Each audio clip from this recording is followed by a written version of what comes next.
नमस्कार दोस्तों, welcome to my YouTube channel SSC Uncurd. इस वीडियो में दोस्तों हम बात करेंगे जनगणना 2011 की।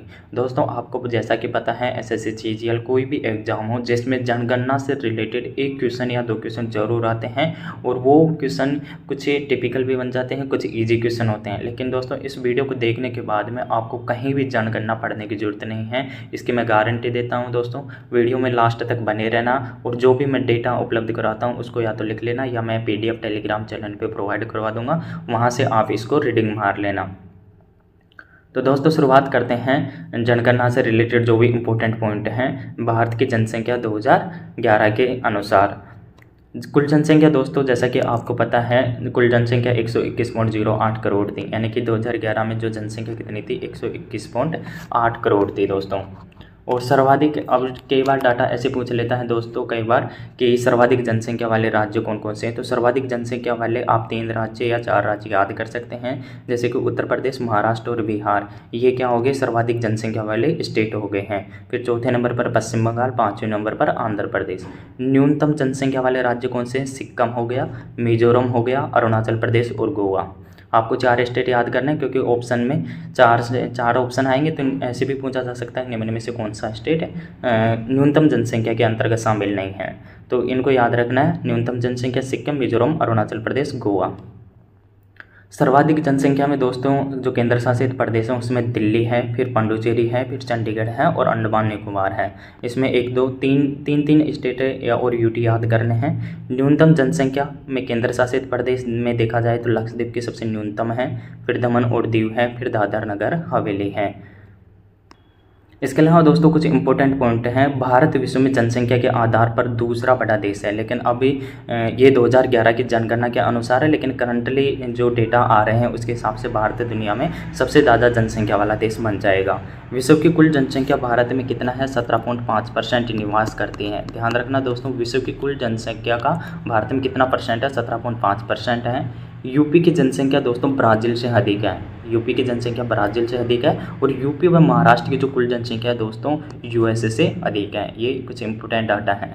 नेक्स्ट देखते हैं दोस्तों, नेक्स्ट है दोस्तों जनसंख्या वृद्धि दर, यानी कि जनसंख्या वृद्धि दर, यानी कि 2001 में कितनी जनसंख्या थी और 2011 में कितनी जनसंख्या थी, उसके बीच में जो इंक्रीज हुआ है, जो वृद्धि हुई है, उसे जनसंख्या वृद्धि दर कहते हैं। तो दोस्तों 10 की जनसंख्या वृद्धि दर कितनी है, 17.7% है। 2011 में 17.7% थी और 2001 में जो 10 की जनसंख्या वृद्धि दर है थी वो दोस्तों 21.54% है।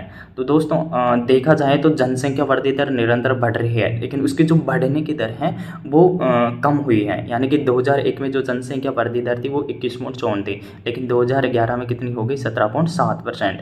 और तो वार्षिक वृद्धि दर निकाला जाए कि वार्षिक यानी कि ईयरली कितना परसेंट इंक्रीज हो रहा है जनसंख्या में, तो 1.7% हो रहा है। स्टेट को, इस डाटा को ध्यान में रखना।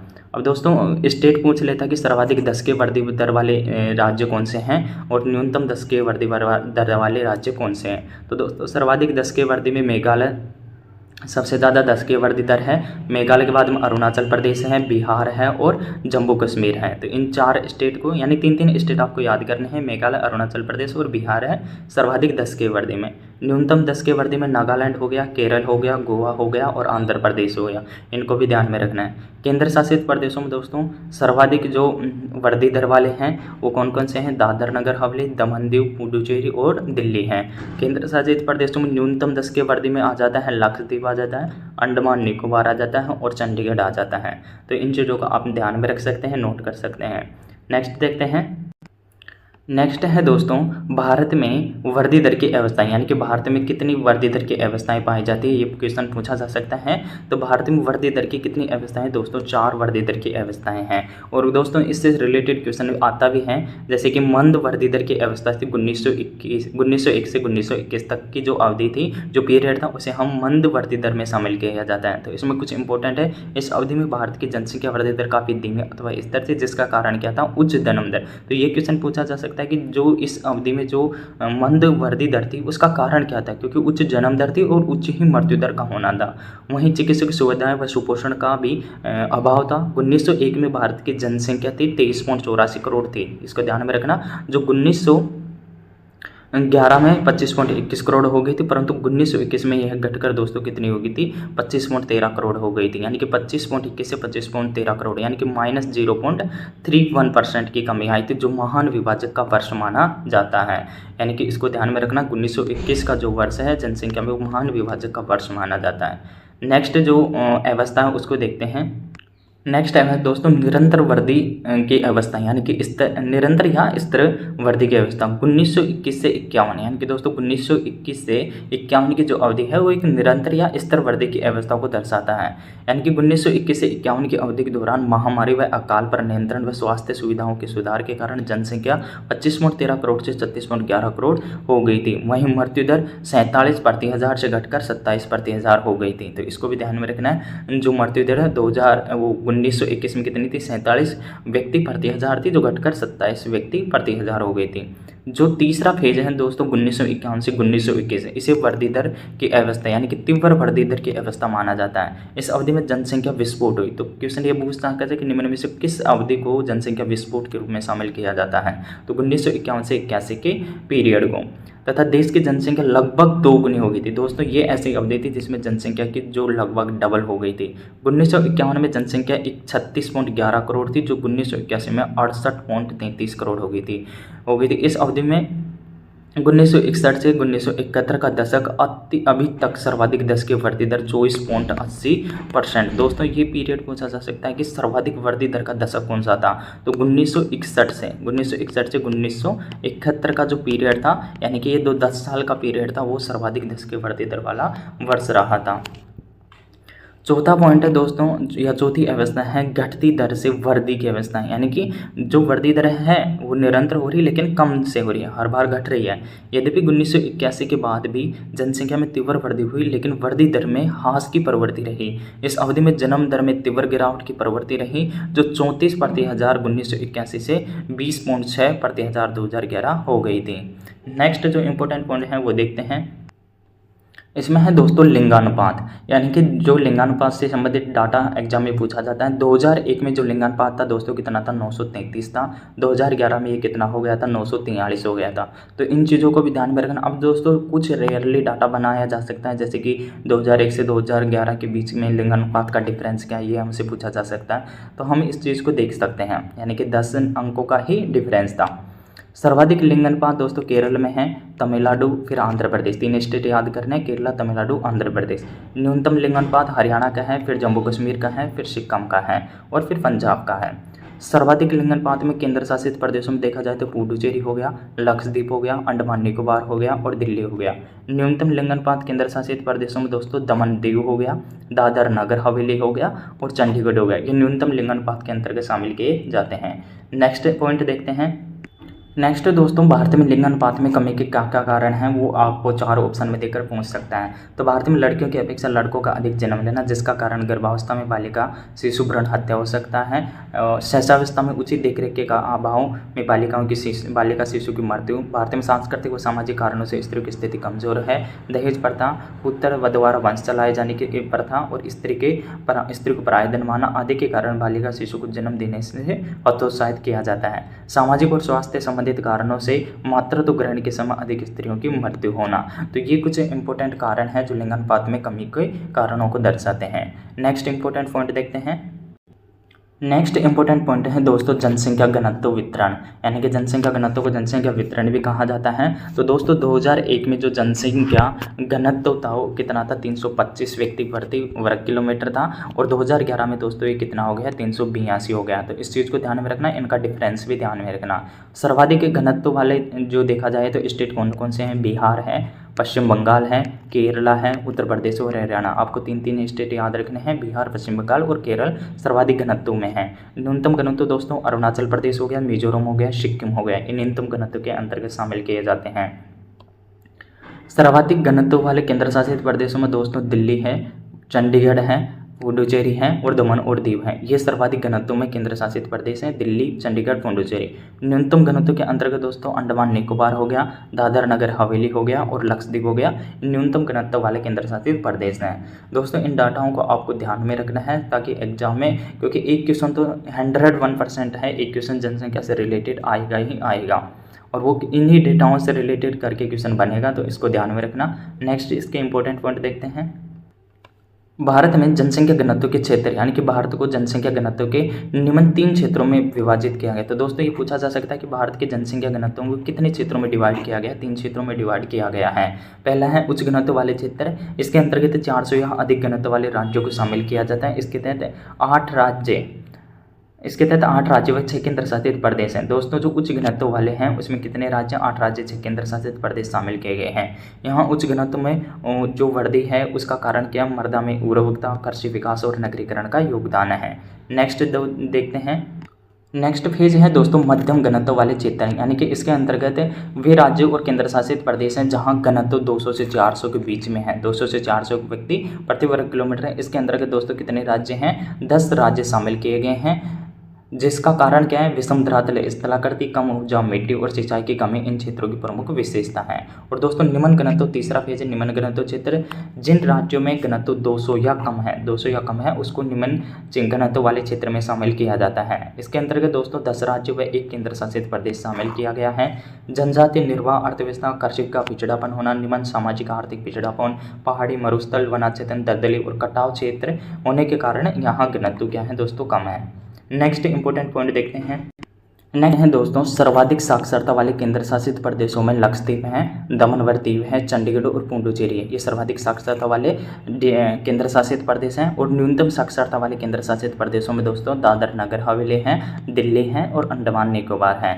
सर्वाधिक पुरुष साक्षरता वाले जो स्टेट हैं दोस्तों कौन कौन से हैं, केरला है। केरला वैसे भी सर्वाधिक साक्षरता वाला स्टेट है हर चीज़ में, पुरुष और महिलाओं में। तो सर्वाधिक पुरुष साक्षरता वाले केरल है। सर्वाधिक पुरुष साक्षरता में केरल हो गया, मिजोरम हो गया, त्रिपुरा हो गया और गोवा हो गया। न्यूनतम पुरुष साक्षरता में दोस्तों बिहार है। बिहार की वैसे ओवरऑल भी साक्षरता न्यूनतम है। फिर अरुणाचल प्रदेश हो गया, आंध्र प्रदेश हो गया और मेघालय हो गया। आपको दोस्तों सर्वाधिक पुरुष साक्षरता में लक्षद्वीप है और न्यूनतम पुरुष साक्षरता में एक केंद्र शासित प्रदेश ही याद रखने हैं, दादर व नगर हवेली है। एक ही याद रखना है। केंद्र शासित प्रदेश में सर्वाधिक पुरुष साक्षरता में लक्षद्वीप और न्यूनतम पुरुष साक्षरता में दादर नगर हवेली है। नेक्स्ट देखते हैं। नेक्स्ट दोस्तों सर्वाधिक महिला साक्षरता में सर्वाधिक केरल की है और न्यूनतम बिहार में, क्योंकि दोनों में ही सर्वाधिक साक्षरता ओवरऑल देखी जाए तो पुरुष और महिलाओं में वो भी केरल में है और न्यूनतम बिहार में है। दूसरा सर्वाधिक महिलाओं में आपको 3 स्टेट याद रखने हैं। महिला साक्षरता में केरल हो गया, मिजोरम और त्रिपुरा हो गया। और न्यूनतम ये पुरुष में है और ये महिलाओं में है, बिहार, राजस्थान और झारखंड है। इस चीज़ को ध्यान में रखना, 3 स्टेट ध्यान में रखना है। ठीक है, तो सर्वाधिक महिला साक्षरता केरल हो गया और न्यूनतम महिला साक्षरता कहाँ पर है, बिहार में। ओवरऑल भी इसी स्टेट के अंतर्गत है। तो नेक्स्ट इंपॉर्टेंट स्लाइड देखते हैं। अगला है दोस्तों अनुसूचित जनजाति यानी कि एससी की जनजाति, यानी कि कुल जनसंख्या में एससी का कितना परसेंट है, 8.6% एससी की है। तो एसटी का, तो दोस्तों एसटी का कुल जनसंख्या में कितना है, 8.6% एसटी का है। सर्वाधिक एसटी में लक्षद्वीप है, मिजोरम है, नागालैंड है और मेघालय। इस सर्वाधिक एसटी जनसंख्या के वाले स्टेट को दर्शा रहा है। लक्षद्वीप हो गया, मिजोरम हो गया और नागालैंड हो गया, ओवरऑल दर्शा रहा है। और न्यूनतम जो एसटी की जनसंख्या है दोस्तों उत्तर प्रदेश में है, तमिलनाडु में है, बिहार में है और केरल में। ये न्यूनतम एसटी की जनसंख्या को दर्शा रहा है। पंजाब, हरियाणा, चंडीगढ़, दिल्ली, पुडुचेरी में एसटी की जनसंख्या दोस्तों क्या है, 0% है। तो इस चीज़ को ध्यान में रखना। पंजाब, हरियाणा, चंडीगढ़, दिल्ली, पुडुचेरी में एसटी की जनसंख्या कितनी है, 0% है।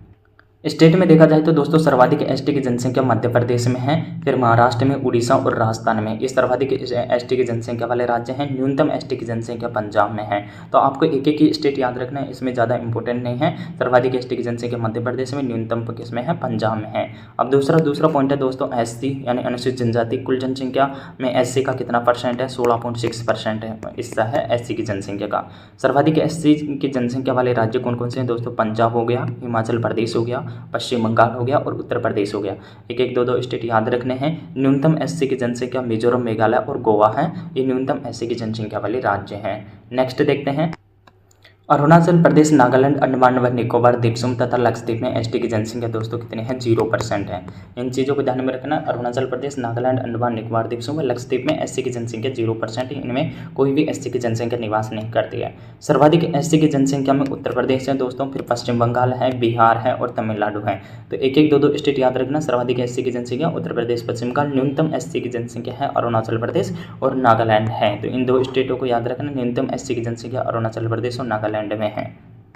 अगला पॉइंट है दोस्तों धर्म आधारित गणना, यानी कि सर्वाधिक संख्या, जैसे कि सर्वाधिक धर्म वाले किस स्टेट में निवास करते हैं और लिंगानुपात में किस धर्म का सर्वाधिक लिंगानुपात है। दोस्तों सर्वाधिक जनसंख्या जैसे हिंदू है 80.5% है, जो सर्वाधिक कहाँ पर है? यूपी में। सर्वाधिक जनसंख्या किसकी है? हिंदू की है 80.5% है, जो कहाँ पर है? यूपी में है। मुस्लिम 13.43% है, यूपी है इसमें पहले स्थान पर है। ईसाई सबसे अधिक कहाँ पर है? केरला में है। सिख पंजाब में है, बौद्ध महाराष्ट्र में है और जैन भी कहाँ पर है? महाराष्ट्र में है। तो ये धर्म और उनका जो परसेंटेज है, सर्वाधिक जनसंख्या किन किन की है, ये धर्म के मतलब सबसे अधिक हिंदू है, फिर मुस्लिम, ईसाई, सिख, बौद्ध, जैन, इस प्रकार इनका क्रम है। ये एग्जाम में पूछा जा सकता है आरोही और अवरोही के हिसाब से। और सर्वाधिक जो धर्म वाइज किस स्टेट में निवास करते हैं वो इसके ये देख सकते हैं। हिंदू सर्वाधिक यूपी में, मुस्लिम यूपी में, ईसाई केरल में, सिख पंजाब। लिंगानुपात में दोस्तों सर्वाधिक लिंगानुपात किसका है? ईसाइयों का है। फिर दूसरे स्थान पर बौद्ध का है, तीसरे स्थान पर जैन का है, चौथे स्थान पर मुस्लिम, पांचवें स्थान पर हिंदू और छठे स्थान पर सिख है। अगला पॉइंट देखते हैं।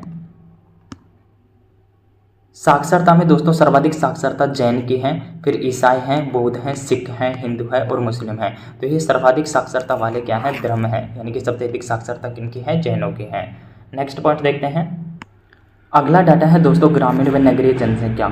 जो जनसंख्या है इंडिया की, कुल ग्रामीण जनसंख्या का हिस्सा कितना है दोस्तों? 68.84% ग्रामीण जनसंख्या है और नगरीय जनसंख्या दोस्तों कितनी है? 31.16% नगरीय जनसंख्या है। सर्वाधिक ग्रामीण जनसंख्या वाले राज्य कौन कौन से हैं दोस्तों? उत्तर प्रदेश, बिहार, पश्चिम बंगाल और महाराष्ट्र, ये सर्वाधिक ग्रामीण जनसंख्या वाले राज्य हैं। और न्यूनतम ग्रामीण जनसंख्या वाले राज्य हैं दोस्तों सिक्किम, मिजोरम और गोवा। इनमें न्यूनतम ग्रामीण जनसंख्या निवास करते हैं।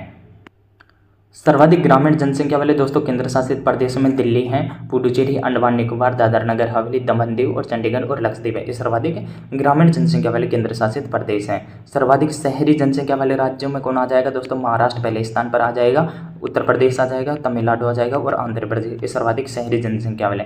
न्यूनतम शहरी जनसंख्या में दोस्तों सिक्किम आ जाएगा, अरुणाचल प्रदेश आ जाएगा, नागालैंड और मिजोरम न्यूनतम शहरी जनसंख्या वाले राज्य हैं।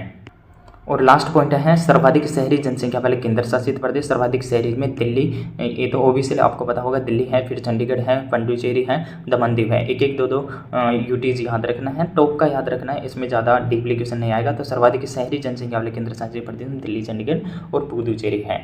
नेक्स्ट देखते हैं।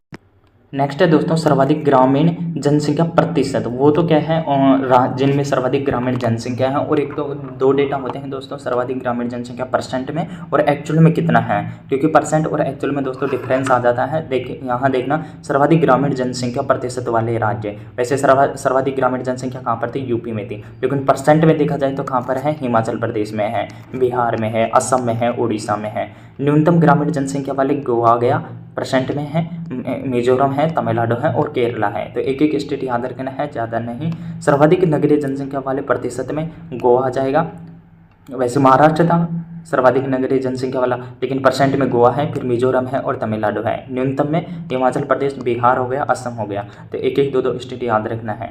नेक्स्ट देखते हैं। वही परसेंट में सर्वाधिक नगरीय जनसंख्या वाले केंद्र शासित प्रदेश में दिल्ली आ जाएगा, चंडीगढ़ आ जाएगा, लक्षद्वीप आ जाएगा। सर्वाधिक ग्रामीण जनसंख्या में परसेंट में देखा जाए तो अंडमान निकोबार आ जाएगा, दादर नगर हवेली आ जाएगा और पुडुचेरी आ जाएगा। तो एक एक दो याद रखना है। नेक्स्ट देखते हैं। यहाँ दोस्तों एक छोटा सा प्रश्न है कि भारत की जो जननांग की व्यवस्था है उसकी विशेषता क्या है, क्योंकि भारत की जो जननांग की विशेषता है वो पूछा जा सकता है। अधिक जनसंख्या, क्योंकि भारत की जनसंख्या की विशेषता है क्योंकि अधिक जनसंख्या है। ग्रामीण जनसंख्या की अधिकता है। निम्न जो लिंगानुपात है। प्रजाति विविधता है। जनसंख्या का असमान वितरण है, कहीं पर बहुत ज़्यादा जनसंख्या है, कहीं पर बहुत कम है। उच्च जनसंख्या वृद्धि दर है, और जनसंख्या की वृद्धि दर क्या है? उच्च जनसंख्या वृद्धि दर है। नेक्स्ट देखते हैं। नेक्स्ट है दोस्तों जनसंख्या से रिलेटेड ही है। जनसंख्या नियंत्रण की दिशा में किए गए कार्य क्या है। विभिन्न पंचवर्षीय योजना भारत सरकार की प्रमुख जो नीतियां हैं उनके साथ, जैसे प्रथम पंचवर्षीय योजना, भारत विश्व का प्रथम देश है जिसने 1952 में पहली जनसंख्या नियंत्रण कार्यक्रम प्रारंभ किया था। तो दोस्तों भारत विश्व का पहला देश था जिसने 1952 में ही जनसंख्या नियंत्रण का कार्यक्रम प्रारंभ किया था। इसमें परिवार नियोजन हेतु प्राकृतिक उपाय पर बल दिया गया था। द्वितीय पंचवर्षीय योजना, इसमें क्लिनिकल अप्रोच को बढ़ावा दिया गया था। तृतीय पंचवर्षीय योजना, इसके तहत 1965 में पहली बार महिला और पुरुष नसबंदी पर बल दिया गया था और कोऑपरेटिव विधि भी अपनाई गई थी। स्वतंत्र परिवार नियोजन विभाग स्थापित किया गया था कब, तृतीय पंचवर्षीय योजना में। चौथी पंचवर्षीय योजना, सभी प्रकार के गर्भ निरोधक उपायों को प्रोत्साहित किया गया था। और दोस्तों जो पांचवा फेज है इस योजना में 16 अप्रैल 1976 को राष्ट्रीय जनसंख्या नीति घोषित की गई थी। इसको ध्यान में रखना, जनसंख्या नीति कब घोषित की गई थी, 16 अप्रैल 1976 को। इस योजना में लड़कों की विवाह योग्य आयु 18 से 21 वर्ष, जबकि लड़कियों की 14 से 18 वर्ष की गई थी। इस योजना में जबरन नसबंदी की गई थी, जो इंदिरा गांधी जी के कार्यकाल का ये है पीरियड। परिवार नियोजन विभाग को परिवार कल्याण विभाग का नाम दिया गया था। इसको भी ध्यान में रखना, परिवार जो नियोजन पहली पंचवर्षीय योजना बनाया गया था उसको परिवार कल्याण विभाग नाम दिया गया था। नेक्स्ट देखते हैं। तो दोस्तों ये टोटल नेक्स्ट नहीं है, टोटल वीडियो ख़त्म हो चुका है। इसमें जो भी जनसंख्या से रिलेटेड इंपॉर्टेंट डाटा था वह मैंने बता दिया गया है और इससे बाहर मैं गारंटी देता हूं कि कोई जनसंख्या का क्वेश्चन बनेगा ही नहीं। बनेगा जो किसी से नहीं होगा, क्योंकि ऐसे क्वेश्चन बना भी सकते हैं लेकिन वो किसी से नहीं होगा। जो महत्वपूर्ण डाटा थे वो मैंने प्रोवाइड करवा दिए हैं और इनकी PDF आपको टेलीग्राम चैनल पर मिल जाएगी। वहाँ से आप इस PDF को डाउनलोड करके आप अच्छे से नोट्स बना सकते हैं या आप उससे भी आप पढ़ सकते हैं। तो धन्यवाद दोस्तों। अगर वीडियो पसंद आए तो लाइक एंड सब्सक्राइब करना। ऐसे ही वीडियो जो इंपॉर्टेंट पॉइंट से रिलेटेड होगा, जो एग्जाम में उससे बार बार टॉपिक से क्वेश्चन आते हैं, वो आपको मिलता रहेगा। धन्यवाद दोस्तों, मिलते हैं नेक्स्ट वीडियो में।